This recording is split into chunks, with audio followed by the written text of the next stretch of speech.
Le cœur de Marie, merveilleuse fontaine.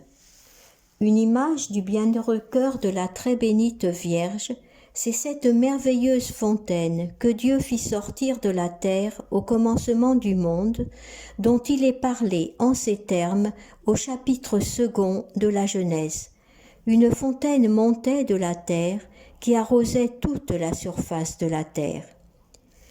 Je trouve dans votre saint évangile, ô mon Jésus, qu'un jour, pendant que vous demeuriez visiblement en ce monde, comme vous alliez à pied de ville en ville et de bourgade en bourgade, pour porter au peuple la divine parole de votre Père, étant lassé et fatigué par le travail du chemin, vous vous assîtes sur une fontaine qu'on appelait la fontaine de Jacob, là où une pauvre femme s'étant rencontrée pour puiser de l'eau, vous prîtes cette occasion de la catéchiser.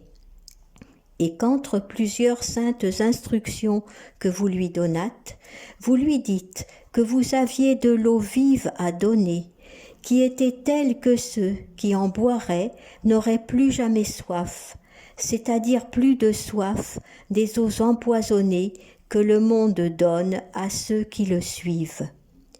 Je trouve aussi, dans un autre lieu du même évangile, que votre bonté infinie vers les hommes, allumant dans votre cœur un désir infini de leur donner à tous de cette eau vive, vous étiez un jour dans le temple de Jérusalem, au milieu d'une grande multitude, criant à haute voix et disant « Si quelqu'un a soif, qu'il vienne à moi et qu'il boive. » Ce que vous avez fait alors, mon Seigneur, vous le faites encore tous les jours, car je vous vois non pas sur la fontaine de Jacob, mais au milieu de cette divine fontaine dont il est ici question, et je vous entends crier incessamment « Si quelqu'un a soif, qu'il vienne à moi et qu'il boive. » Venez à moi, vous tous qui êtes chargés,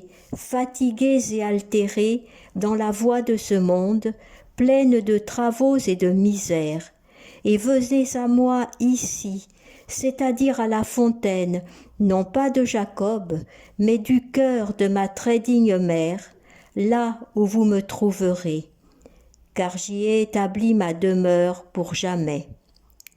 C'est moi qui ai fait cette belle fontaine, et avec beaucoup plus d'amour pour mes enfants que celle que j'avais faite au commencement du monde pour les enfants d'Adam.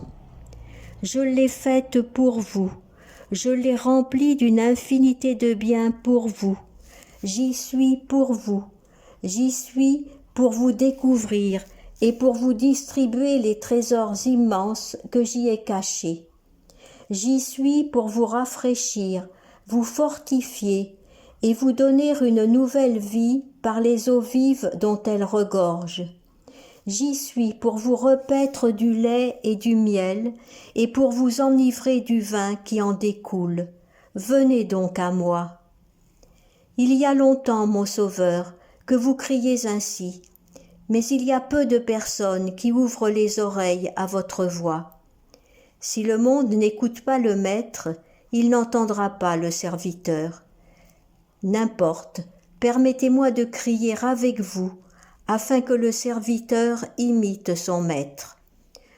Oh, qui me donnera une voix assez forte pour être entendue des quatre coins de l'univers, et pour crier aux oreilles de tous les hommes qui sont au monde. Vous tous qui avez soif, venez boire de belles et bonnes eaux de notre miraculeuse fontaine. Et encore que vous n'ayez point d'argent, hâtez-vous pourtant, venez et achetez sans argent du vin et du lait de cette fontaine. Texte numéro 56 du lectionnaire Jean Eudes.